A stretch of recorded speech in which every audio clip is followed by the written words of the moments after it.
The score of the Hawks versus Knicks game was 117 Hawks to 111 Knicks, and it seemed like at the end of the game, the Knicks were about to win the game, but then offensively, TRAE just turned off, and Boban Povanovic. It was really just a good performance by both those players, and the Knicks just really kind of couldn't really get going scoring-wise. Julius Randle was out, but I still feel like the Hawks would have won this game even with him playing.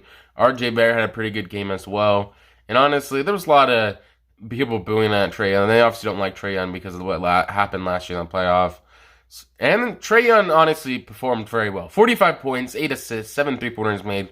Honestly went off and had a very good performance against the Knicks. The final score of the Nuggets versus Clippers game was 127 Nuggets to 115 Clippers. For most of the game, like the third or second quarter, it was pretty close, but then the Nuggets just went on a run offensively and really couldn't be stopped from the three or anywhere at all. Nikola Jokic had 30 points, 14 rebounds, 6 assists, 2 steals, and 3 blocks. Honestly, overall, a great performance from him, and he really can be stopped and showed why he could win back-to-back MVPs and is the best center in the NBA. Stephen A. Smith, right now I think the Celtics are the team to beat in the East. This is definitely not true.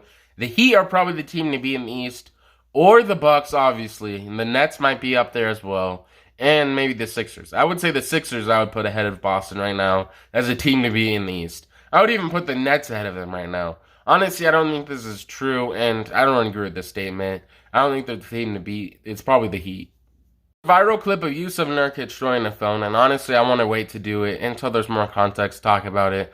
And honestly, this is what happened. I consider that there was probably more behind it than him just throwing it. There was probably something that made him mad. A lot of people at first were defending the fan in general until what came out, what he said. He said, "Your mom is trash," and called his grandmother a B word. For those who don't know, his grandmother died of COVID, and honestly, he got really mad at this. Most people probably would get mad at this well and probably check the phone.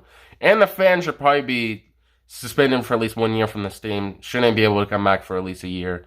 Honestly, what do you think about this situation, though?